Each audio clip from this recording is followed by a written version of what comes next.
Hello, good morning, जोहार। मैं संजय और आप देख रहे हैं न्यूज झारखंड।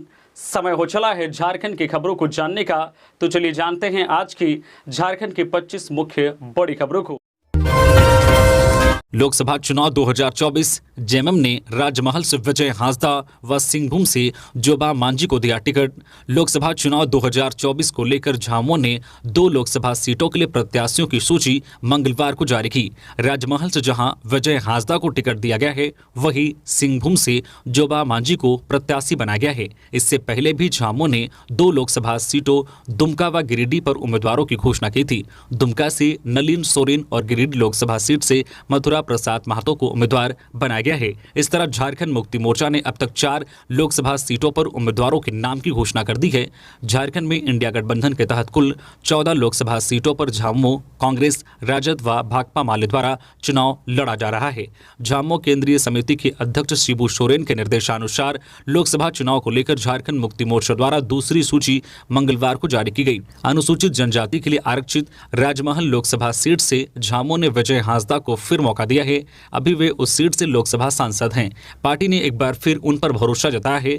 अनुसूचित जनजाति के लिए आरक्षित सिंहभूम सीट से झामुमो ने जोबा मांझी को अपना प्रत्याशी बनाया है। झामुमो के केंद्रीय महासचिव विनोद पांडे के हस्ताक्षर से दोनों प्रत्याशियों की सूची जारी की गई है।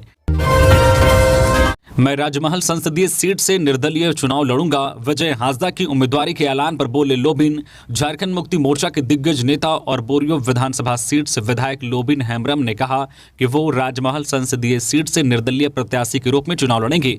लोबिन हेम्ब्रम ने कहा है कि बुधवार को वे अपने फैसले का ऐलान कर देंगे। उन्होंने झामुमो की तरफ से राजमहल संसदीय सीट से विजय हांसदा की उम्मीदवारी के ऐलान के बाद कहा। लोबिन हेम्ब्रम ने कहा है कि मैंने राजमहल से चेहरा बदलने की मांग की थी, लेकिन पार्टी ने नजरअंदाज किया। उन्होंने कहा कि विजय हांसदा के प्रति राजमहल में जनता में नाराजगी है। लोबिन हेम्ब्रम ने कहा कि वे झामुमो नहीं छोड़ेंगे, पार्टी कार्रवाई करेगी तो और बात है। लोबिन हेम्ब्रम ने कहा कि राजमहल में विजय हांसदा की हार होगी। उन्होंने कहा कि उनको 2 बार जीत मिली, लेकिन इस बार ऐसा नहीं होगा। लोबिन हेम्ब्रम ने कहा कि जनता से मैंने राय ली है, वे मेरे समर्थन में हैं। जेल में बंद हेमंत की लड़ाई को झारखंड का हर परिवार लड़ रहा है। कल्पना मुर्मू सोरेन। जेएमएम नेता कल्पना मुर्मू सोरेन ने मंगलवार को गिरिडीह गांडे विधानसभा के कार्यकर्ताओं से मुलाकात की। इस दौरान उन्होंने मंच से कहा, जेल में बंद हेमंत की लड़ाई को झारखंड का हर परिवार लड़ रहा है। कहा, मैं भाग्यशाली हूं कि आज यहां मुझे आपकी बातों, समस्याओं और अनुभवों को सुनने का मौका मिला। आदरणीय दिशोम गुरुजी के संघर्ष के समय से आप झामुमो परिवार का हिस्सा है, यह देखकर गौरवान्वित हूं। आप सभी को हार्दिक धन्यवाद, आभार और जोहार। कहा, देश का लोकतंत्र आज खतरे में है। संविधान को बदलने का षड्यंत्र किया जा रहा है। कल्पना मुर्मू सोरेन ने आगे कहा, आज आपके परिवार में पिता को बेटे से, भाई को भाई से, चाचा को भतीजे से लड़ाने में भाजपा जुटी है। आप सभी से आग्रह है कि अपने क्षेत्र में जाकर लोग को बताइएगा कि आपके हेमंत को कैसे तानाशाही ताकतों द्वारा जानबूझकर जेल में डाला गया है, कैसे झारखंड के साथ सौतेला व्यवहार किया गया है। उन्होंने लोगों से 21 अप्रैल को रांची में होने वाले उलगुलान न्याय महारैली को सफल बनाने की अपील की है। साथ ही कहा है कि अधिक से अधिक संख्या में शामिल होकर उलगुलान का उद्घोष और हुंकार दिल्ली तक पहुंचाने का काम करें। लोकसभा चुनाव 2024, सीईओ ने अवैध नकदी, शराब, मादक पदार्थ एवं अन्य वस्तुओं पर सख्ती से कार्रवाई करने का दिया निर्देश। आगामी लोकसभा चुनाव 2024 को लेकर मुख्य निर्वाचन पदाधिकारी के रवि कुमार ने अवैध नकदी, अवैध शराब, मादक पदार्थों एवं अन्य वस्तुओं की रोकथाम एवं उसकी जब्ती को लेकर संबंधित प्रवर्तन एजेंसियों के साथ बैठक की। निर्वाचन भवन स्थित कॉन्फ्रेंस हॉल में आयोजित बैठक में उन्होंने स्वच्छ, निष्पक्ष एवं भयमुक्त निर्वाचन संपन्न कराए जाने के लिए धन बल के जोखिम पर अंकुश लगाने का निर्देश दिया। मुख्य निर्वाचन पदाधिकारी ने अवैध नकदी, अवैध शराब, मादक पदार्थ एवं अन्य वस्तुओं पर विशेष नजर रखते हुए सख्ती से कार्रवाई करने का निर्देश दिया। उन्होंने कहा कि विभिन्न प्रवर्तन एजेंसियों के बीच निकट समन्वय के जरिए चुनाव प्रक्रिया के दौरान मतदाताओं को लुभाने के लिए तस्करी के सामानों एवं अवैध वस्तुओं के नाजायज उपयोग पर सख्ती से रोक लगाने की जरूरत है। गुमला में 10,000 घूस लेते धरा अमीन। ऑनलाइन रसीद काटने के बदले ले रहा था पैसे। गुमला के भरनो अंचल के अमीन सरवन कुमार गिरफ्तार किए गए हैं। एसीबी की टीम ने उन्हें 10,000 रिश्वत लेते हुए रंगे हाथों पकड़ा है। ऑनलाइन रसीद काटने के बदले पैसे ले रहे थे। एसीबी गिरफ्तार कर उन्हें ले गई है। मिली जानकारी के अनुसार पीड़ित अनिल उरांव ने एसीबी से लिखित शिकायत की थी, जिसमें उन्होंने कहा था कि जमीन मापी और जांच के लिए 50,000 की मांग की थी। प्रथम किस्त के रूप में 10,000 रुपए की मांग की गई, जिसकी शिकायत अनिल ने एसीबी को की, जिसके बाद जांच करने पर मामला सत्य पाया गया और रंगे हाथ जो है अमीन को गिरफ्तार किया गया। खबरों में आगे बढ़ने से पहले अगर आप अभी तक न्यूज़ झारखंड चैनल को सब्सक्राइब नहीं किए हैं तो प्लीज़ चैनल को सब्सक्राइब करके बेल आइकन प्रेस कर दीजिए, जिससे आपको झारखंड की हर छोटी बड़ी खबर का अपडेट आप तक पहुंचता रहे। तो चलिए बढ़ते हैं खबरों की ओर। जमीन घोटाले में तीसरी गिरफ्तारी, मोहम्मद सदाम से ईडी करेगी पूछताछ। हेमंत सोरेन से जुड़ रहे तार, जमीन के फर्जी दस्तावेज बनाने का आरोप। हेमंत सोरेन से जुड़े जमीन घोटाला मामले में प्रवर्तन निदेशालय ईडी ने तीसरी बड़ी गिरफ्तारी की है। इस मामले में फर्जी लैंड रिकॉर्ड रखने वाले मोहम्मद सदाम से भी अब पूछताछ की तैयारी है। ईडी ने मोहम्मद सदाम को पीएमएलए की विशेष अदालत में पेश कर 7 दिनों की रिमांड मांगी है। ईडी को 4 दिन की रिमांड मिली है, जो 12 अप्रैल को पूरी होगी। फिर इसे कोर्ट में पेश किया जाएगा। सदाम पर आरोप है कि उसने हेमंत सोरेन के कब्जे वाली जमीन के फर्जी दस्तावेज बनाने में मदद की थी। मोहम्मद सदाम दूसरे घोटाले में पहले ही गिरफ्तार हो चुका है, अभी वह जेल में है। अब ईडी ने भी उसे गिरफ्तार कर लिया है। जमीन फर्जीवाड़ा के 2 मामले में आरोपी पूर्व से ही जेल में बंद है। अब उस पर इस मामले में भी मुकदमा चलेगा। दरअसल बरियातू की 8.5 एकड़ जमीन की खरीद बिक्री मामले में पूर्व मुख्यमंत्री हेमंत सोरेन को गिरफ्तार किया गया था। हेमंत से पहले बड़गाई अंचल के राजस्व कर्मचारी भानु प्रताप प्रसाद को भी गिरफ्तार कर जेल भेज दिया था। मुख्यमंत्री से मिला झारखंड पहान महासंघ, शोभा यात्रा में शामिल होने का दिया न्योता। मुख्यमंत्री चंपई सोरेन से झारखंड पहान महासंघ ने मंगलवार को मुलाकात की। मुलाकात मोरहाबादी स्थित सीएम आवास में हुई, जहां पहानों ने वास्तविक स्थिति से अवगत कराते हुए सरना, अखड़ा सहित आदिवासी प्राकृतिक जमीनों के दोहन को लेकर चिंतन जाहिर की। आधे घंटे तक चली इस वार्तालाप में कई विषयों पर गहन चर्चा हुई, जिसमें मुख्यमंत्री ने आने वाले समय में आगे काम करने का आश्वासन दिया और इस पर आगे भी चर्चा करने की बात कही। मुख्य रूप से संघ की अगुवाई कर रहे पहान महासंघ अध्यक्ष जगदीश पहान ने इसे एक अच्छी जो है पहल माना। वही संघ के महासचिव हल्दर जो है चंदन पहान ने भी इस दिशा पर और बेहतर कार्य करने की जरूरत पर विचार प्रकट किया। इस दौरान पहान महासंघ की ओर से मुख्यमंत्री को सरहुल पर्व की भी शुभकामनाएं दी। साथ ही सरहुल शोभा यात्रा में शामिल होने के लिए आमंत्रित किया। मोटर पार्ट्स के गोदाम में लगी आग, गोदाम के पिछले हिस्से में लगी आग, 7 दमकल की गाड़ी पहुंची, कड़ी मशक्कत के बाद पाया काबू। जमशेदपुर के एमजीएम थाना अंतर्गत NH 33 स्थित बालीघुमा के पास स्थित एक मोटर स्पेयर पार्ट्स के गोदाम में अचानक आग लग गई। आग गोदाम के पिछले हिस्से में लगी और देखते ही देखते पूरे गोदाम को अपनी चपेट में ले लिया। जानकारी मिलते ही संचालक फैज अहमद सिद्दीकी ने इसकी सूचना झारखंड अग्निशमन विभाग को दी। सूचना पाते ही झारखंड अग्निशमन विभाग, टाटा स्टील और टाटा मोटर्स के 7 दमकल मौके पर पहुंचे और घंटों की कड़ी मशक्कत के बाद आग पर काबू पाया। इस संबंध में गोदाम के मालिक गोलमुरी निवासी फैज अहमद सिद्दीकी ने बताया कि वह अपने घर पर सो रहे थे। तभी लगभग सुबह 8 बजे उन्हें कॉल आया कि उनके जो क्लासिक जो मोटर्स के स्पेयर पार्ट्स गोडाउन में आग लगी हुई है। आनन फानन में वह घटनास्थल पर पहुंचे। उन्होंने बताया कि आग गोदाम के पीछे लगी थी और धीरे धीरे उनके गोडाउन तक पहुंच गई। इस घटना में लाखों का नुकसान हुआ है। जेपीएससी ने जारी किया सिविल सेवा परीक्षा का आंसर की, रिजल्ट को लेकर भी दिया बड़ा अपडेट। झारखंड लोक सेवा आयोग ने संयुक्त असैनिक सेवा प्रारंभिक प्रतियोगिता बैकलॉग परीक्षा 2017 का अंतिम मॉडल उत्तर जारी कर दिया है। आयोग ने पूर्व में जारी जो है औपबंधिक मॉडल उत्तर में 17 प्रश्नों के उत्तर में संशोधन किया है। पूर्व में जारी इन प्रश्नों के उत्तर गलत थे। अभ्यर्थियों से प्राप्त जो है आपत्तियों की समीक्षा के बाद आयोग ने उन प्रश्नों के उत्तर में संशोधन किया है। आयोग ने जो है औपबंधिक मॉडल उत्तर पर अभ्यर्थियों से 5 फरवरी तक आपत्तियां मांगी थी। आयोग ने जिन प्रश्नों के उत्तर में संशोधन किया है उनमें 11 प्रश्न सामान्य अध्ययन के गलत प्रश्न पत्र तथा 6 प्रश्न सामान्य अध्ययन के दूसरे पत्र के हैं। वही पहले प्रश्न के पत्र के एक प्रश्न में हिंदी एवं अंग्रेजी में भिन्नता थी। इसी तरह दूसरे प्रश्न के एक प्रश्न के सभी विकल्प गलत थे। आयोग ने इन दोनों प्रश्नों में सभी अभ्यर्थियों को 2-2 अंक देने का निर्णय लिया है। यह परीक्षा इसी वर्ष 21 जनवरी को आयोजित की गई थी। अंतिम मॉडल उत्तर जारी होने के बाद इस परीक्षा का परिणाम जल्द प्रकाशित हो सकता है। बता दें कि यह परीक्षा विज्ञापन जारी होने के 6 वर्ष के बाद आयोजित हुई है। कुर्मी को एसटी का दर्जा देने की मांग पर पीएमओ ने मांगी रिपोर्ट। झारखंड आंदोलनकारी शैलेंद्र महतो ने पीएम को लिखा था पत्र। झारखंड, पश्चिम बंगाल और ओडिशा छोटा नागपुर पठार में कुर्मी जाति को अनुसूचित जाति में शामिल करने की मांग को लेकर प्रधानमंत्री कार्यालय पीएमओ ने गंभीरता दिखाई है। झारखंड आंदोलनकारी शाह पूर्व सांसद शैलेंद्र महतो ने प्रधानमंत्री नरेंद्र मोदी को पत्र लिखकर कुर्मियों को आदिवासी का दर्जा देने की मांग की थी। पीएमओ ने संज्ञान लेते हुए आदिवासी मंत्रालय को रिपोर्ट देने को कहा है। आदिवासी कल्याण मंत्रालय ने झारखंड, पश्चिम बंगाल व ओडिशा सरकार के जो अधिकारियों से इस संबंध में रिपोर्ट मांगी है। आदिवासी मंत्रालय ने झारखंड व ओडिशा के एसटी, एससी, माइनॉरिटी एंड जो है बैकवर्ड क्लास वेलफेयर डिपार्टमेंट के सचिव व बंगाल के जो है बैकवर्ड क्लासेस वेलफेयर डिपार्टमेंट के प्रिंसिपल सेक्रेटरी को पत्र लिखा है। झारखंड के खूंटी में वाहनों की तलाशी में 1 लाख से अधिक कैश, सोना व 1 किलो चांदी बरामद। लोकसभा चुनाव 2024 को लेकर झारखंड में वाहन जांच अभियान जारी है। इस दिशा में पुलिस और फ्लाइंग स्क्वाड टीम को लगातार सफलता भी मिल रही है। इसी क्रम में मंगलवार को खूंटी जिले के मुरहू व जो है तपकारा थाना क्षेत्र में गाड़ियों की तलाशी के दौरान पुलिस ने 1 लाख रुपए से अधिक कैश, सोना व चांदी बरामद किए हैं। झारखंड के खूंटी जिले के मुरहू थाना क्षेत्र के बांदे गांव के खूंटी चाईबासा मुख्य मार्ग में वाहनों की तलाशी ली जा रही थी। इसी क्रम में मुरहू अंचलाधिकारी एवं पुलिस दल के संयुक्त चेकिंग अभियान में 1,02,890 रुपए बरामद किए गए। इसके साथ ही खूंटी जिले के तपकारा थाना क्षेत्र में वाहन चेकिंग के दौरान करीब 1 किलो चांदी और 4 ग्राम सोना पुलिस ने बरामद किया है। लोकसभा चुनाव 2024 को लेकर झारखंड के बॉर्डर इलाके समेत अन्य क्षेत्रों में गाड़ियों की जांच की जा रही है। वाहनों की तलाशी के क्रम में टीम को काफी सफलता मिल रही है। पलामू, गढ़वा, धनबाद, आदित्यपुर, गिरिडीह समेत विभिन्न जिलों में बड़ी मात्रा में कैश बरामद किए जा रहे हैं। गैस कनेक्शन, जियो सिम बंद होने का झांसा देकर करते थे ठगी, 3 साइबर अपराधी गिरफ्तार। जामताड़ा में साइबर पुलिस ने 3 साइबर अपराधियों को गिरफ्तार किया है।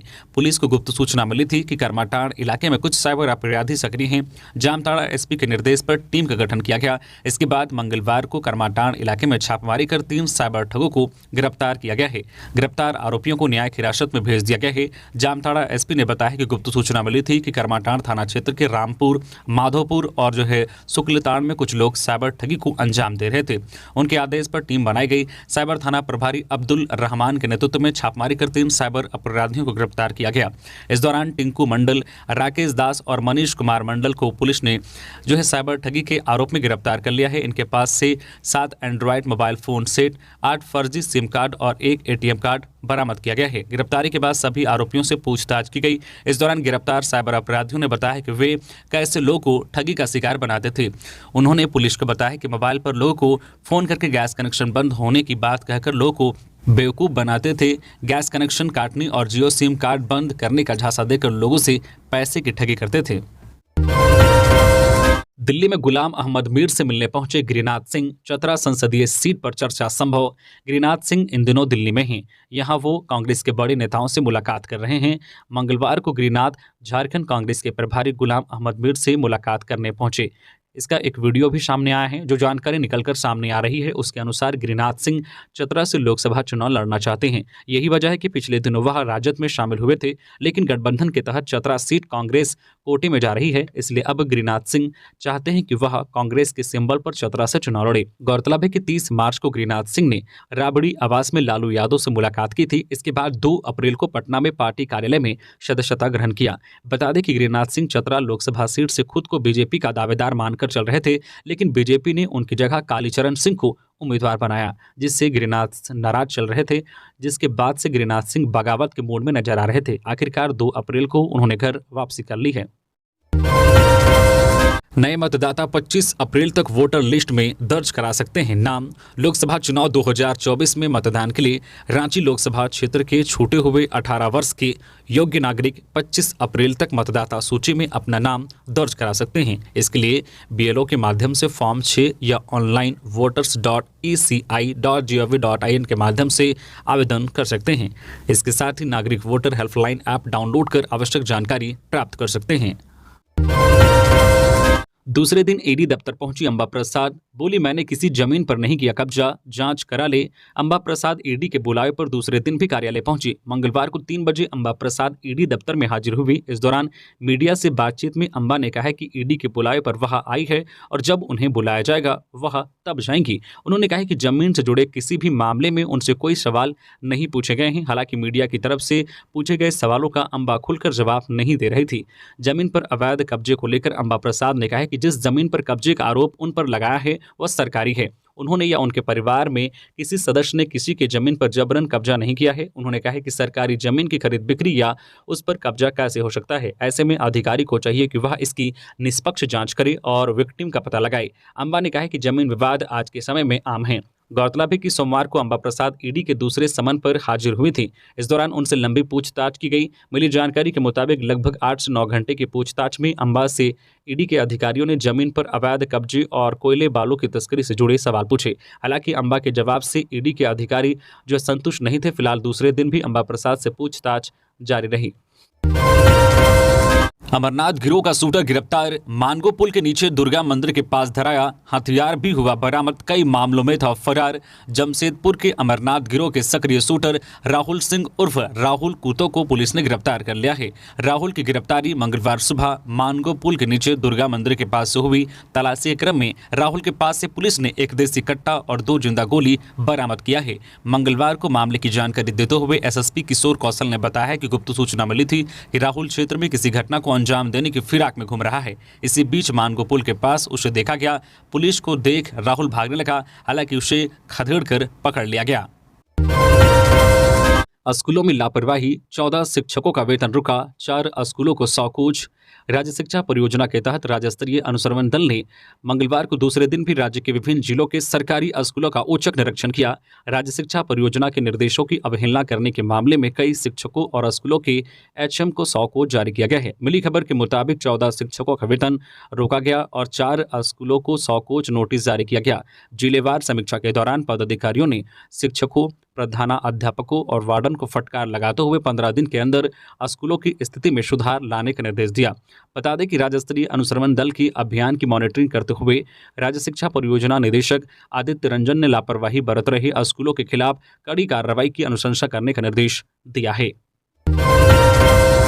नगर निकाय चुनाव नहीं कराने के पीछे राज्य सरकार की मानसा, भ्रष्टाचार को बढ़ावा देना। अमर बावरी बीजेपी प्रदेश कार्यालय में मंगलवार को नेता प्रतिपक्ष अमर कुमार बावरी ने कहा है कि नगर निकाय चुनाव नहीं कराने के पीछे राज्य सरकार की मानसा भ्रष्टाचार को बढ़ावा देना है। उन्होंने कहा कि आज पूरे प्रदेश में निकाय चुनाव लंबित है। विगत दिनों रोशनी खलगो की जनहित याचिका पर कोर्ट ने 3 हफ्ते के भीतर चुनाव कराने के निर्देश दिए थे, लेकिन राज्य सरकार ने उल्टे ट्रिपल टेस्ट के बहाने समय पार करते हुए याचिका खारिज करने की अपील की।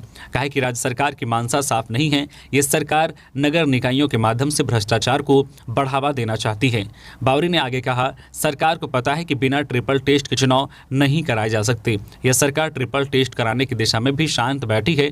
पिछड़ा वर्ग आयोग भी पूरी तरह से गठित नहीं है। कहा कि राज्य सरकार अन्य संवैधानिक संस्थानों का भी गठन नहीं कर रही है, सिर्फ गलत बयानी कर जनता को दिग्भ्रमित कर रही है। चुनावी सरगर्मी के बीच रुपए बरामद। जमशेदपुर में 6 बाइक से मिले 11,16,000 रुपए। झारखंड ओडिशा बॉर्डर पर हुई जांच। लोकसभा चुनाव के बीच पूर्वी सिंहभूम जिले में कैश पकड़े जाने का सिलसिला जारी है। जमशेदपुर ग्रामीण पुलिस ने कोतवाली थाना क्षेत्र के तिरिंग चेक पोस्ट में चेकिंग के दौरान 6 बाइक से कुल 11,16,550 रुपए बरामद किया है। पूछताछ करने पर बाइक सवार नकदी के बारे में सही से जानकारी नहीं दे सका। इसके बाद कोतवाली पुलिस ने रुपए को जब्त करने की कार्रवाई शुरू कर दी है। कोतवाली पुलिस झारखंड ओडिशा बॉर्डर पर तिरिंग के पास बने चेक नाका पर मंगलवार को पुलिस चेकिंग कर रही थी। इसी बीच ओडिशा की ओर से 6 बाइक को जांच के लिए रोका गया। जब बाइक की तलाशी ली गई तो बाइक के झोले से रुपए बरामद किए गए। सभी बंगाल और ओडिशा के रहने वाले हैं। उनका कहना था कि वे फेरी करते हैं व पुलिस द्वारा रुपयों से संबंधित कागजात मांगे गए तो वे कुछ भी बताने में असमर्थ थे, जिसके बाद रुपयों को जब्त कर लिया गया। जीएसटी घोटाले में 2 सगे भाई गिरफ्तार। 522 करोड़ के जीएसटी घोटाले का मामला कोलकाता के सॉल्ट लेक से हुई गिरफ्तारी। जमशेदपुर की जीएसटी इंटेलिजेंस ने अरबों रुपए के जीएसटी घोटाले का खुलासा किया है। टीम ने कोलकाता के सॉल्ट लेक इलाके में छापेमारी कर 522 करोड़ की जीएसटी घोटाला करने वाले दो सगे भाई अमित गुप्ता और सुमित गुप्ता को गिरफ्तार किया है। टीम दोनों को मंगलवार को कोलकाता से गिरफ्तार कर जमशेदपुर लेकर पहुंची। दोनों का एमजीएम अस्पताल में मेडिकल कराने के बाद दोनों को जेल भेजने की तैयारी में जुट गई है। इस मामले में टीम ने पूर्व में कारोबारी विक्की भलोटिया और शिव कुमार देवड़ा को भी गिरफ्तार कर जेल भेजा है। मामले का खुलासा तब हुआ जब जमशेदपुर की जीएसटी इंटेलिजेंस की टीम ने जांच की। जांच में पाया है कि जमशेदपुर में कई ऐसी कंपनियां हैं जिनमें फर्जी तरीके से लेन देन किया जा रहा है। जांच के क्रम में पाया गया है कि 100 से ज्यादा कंपनियां ऐसी हैं जिनमें फर्जी तरीके से लेन देन हो रहा है। अब तक इन कंपनियों में 3000 से ज्यादा के लेन देन सामने आए हैं। भारतीय एकता पार्टी ने बनाया उम्मीदवार। सुनैना किन्नर धनबाद लोकसभा से लड़ेंगी चुनाव। शिक्षा, स्वास्थ्य और बेरोजगारी पर प्राथमिकता। धनबाद की उपेक्षा से क्षुब्ध निर्दलीय उम्मीदवार के रूप में चुनाव लड़ रही ट्रांसजेंडर समुदाय की सुनैना किन्नर को उत्तर प्रदेश की भारतीय एकता पार्टी ने अपना अधिकृत कैंडिडेट बनाया है। चुनावी सवर में सुनैना धनबाद से बेरोजगारी दूर कराने के साथ साथ शिक्षा और स्वास्थ्य व्यवस्था को सुदृढ़ करने की घोषणा के साथ उतरेगी। धनबाद में मंगलवार को मीडिया से रूबरू होते हुए सुनैना किन्नर ने उक्त बातें कही। सुनैना ने बीजेपी पर निशाना साधते हुए कहा कि बीजेपी सिर्फ जाति धर्म की बात करती है और जिसका वर्चस्व कायम है उन्हीं को टिकट देते हैं, जबकि हम सबको साथ लेकर चलने वाले हैं। धनबाद खनिज संपदा में देश के दूसरे स्थान पर आता है। ऐसे में यहाँ बेरोजगारी चरम सीमा पर है। साहिबगंज में पुराना सदर अस्पताल में जीएनएम ने गर्भवती महिला से इलाज के नाम पर वसूले 5000 रुपए। साहिबगंज से पुराना सदर अस्पताल में एक जीएनएम ने गर्भवती महिला से इलाज के नाम पर 5000 रुपए वसूला। मामला तब खुला जब महिला दोबारा इलाज कराने पहुंची। महिला जब दोबारा अस्पताल पहुंची तो ड्यूटी पर दूसरी जीएनएम तैनात थी। जीएनएम ने उसे ये कहकर इलाज करने से मना कर दिया कि जाओ जिसे पैसे दिए थे उससे इलाज करवाओ। इस घटना से महिला परेशान हो गई। वहीं मामले की जानकारी बीपीएम मनोज कुमार यादव व प्रभारी चिकित्सा पदाधिकारी डॉक्टर रंजन कुमार तक पहुंची। दोनों स्वास्थ्य अधिकारी पुराना सदर अस्पताल पहुंचे और मामले की जांच पड़ताल की। जो पीड़ित महिला का नाम रूबी है, रूबी गर्भवती है, रूटीन चेकअप के लिए सदर अस्पताल पहुंची। रूबी ने बताया कि पहले उसे जीएनएम संगीता चौड़े ने 5000 रुपए इलाज के एवज में मांगा। उसने दे दिया, इलाज भी हो गया। इसके बाद संगीता जब दूसरी बार अस्पताल पहुंची तो उस दौरान ड्यूटी पर तैनात जीएनएम ने इलाज करने से मना कर दिया। मामले की जानकारी जैसे ही बीपीएम मनोज कुमार यादव व प्रभारी चिकित्सा पदाधिकारी डॉक्टर रंजन कुमार तक पहुंची तो दोनों स्वास्थ्य अधिकारी पुराना सदर अस्पताल पहुंचे और मामले की जांच पड़ताल की। मामले को लेकर जीएनएम संगीता चौड़े से पूछताछ की गई। उसने पैसे लेने की बात कबूल की। इसके बाद उसे रूबी की मां को पैसा वापस करने को कहा गया। संगीता ने सारे पैसे पीड़िता की मां को वापस किए। हाईकोर्ट के आदेश के बाद मनरेगा कर्मियों को बकाया भुगतान जल्द, प्रक्रिया तेज। झारखंड हाईकोर्ट के आदेश के बाद झारखंड के मनरेगा कर्मियों के बकाये का भुगतान जल्द किया जाएगा। ग्रामीण विकास विभाग इस दिशा में काम कर रहा है। बकाया मानदेय भुगतान की प्रक्रिया तेज की है। चतरा जिला में मनरेगा का काम कर रहे कंप्यूटर ऑपरेटरों को पहले बकाया भुगतान किया जाएगा। इन्हें जून 2022 से ही मानदेय नहीं मिल रहा है। ऐसे में अब लगभग 23 माह का बकाया भुगतान इन्हें किया जाएगा। सूत्रों ने बताया है कि इसकी प्रक्रिया तेज हो गई है। बता दें कि 3 अप्रैल को झारखंड हाईकोर्ट ने मनरेगा कर्मियों को बकाया भुगतान देने का आदेश दिया था। कुख्यात अपराधी पूरन को जेल। जमशेदपुर के एमजीएम थाना क्षेत्र से हुई गिरफ्तारी, हथियार भी हुए बरामद। 2 मामले में चल रहा था फरार। जमशेदपुर का कुख्यात अपराधी पूरन चौधरी को पुलिस ने मंगलवार को जेल भेज दिया। मंगलवार को एसएसपी किशोर कौशल ने मामले का खुलासा कर दिया। एसएसपी किशोर कौशल ने बताया कि पूरन चौधरी की गिरफ्तारी एमजीएम थाना क्षेत्र से हुई है। पूरन के पास से पुलिस ने एक हथियार बरामद किया है। वहीं पूरन की निशानदेही पर पुलिस ने राजस्थान के जयपुर में से पूरन की बहन सुमित्रा के घर छापेमारी कर 2 हथियार बरामद किया है। एसएसपी किशोर कौशल ने बताया कि पूरन चौधरी के खिलाफ जिले के थानों में 11 मामले दर्ज हैं, जिसमें सिद्धगोड़ा थाना क्षेत्र के बगान एरिया निवासी मनप्रीत सिंह हत्याकांड और एमजीएम थाना क्षेत्र में रंगदारी मांगने के आरोप में वह फरार चल रहा था। पुलिस पूरन के अन्य साथियों की गिरफ्तारी के लिए छापेमारी कर रही है। जेएमएम को भरोसा, छत्तीसगढ़ शराब घोटाले की तरह हेमंत सोरेन को फंसा गया, कोर्ट करेगा इंसाफ। सुप्रीम कोर्ट ने सोमवार को छत्तीसगढ़ शराब घोटाले से संबंधित मामले में आरोपियों को बड़ी राहत दे दी।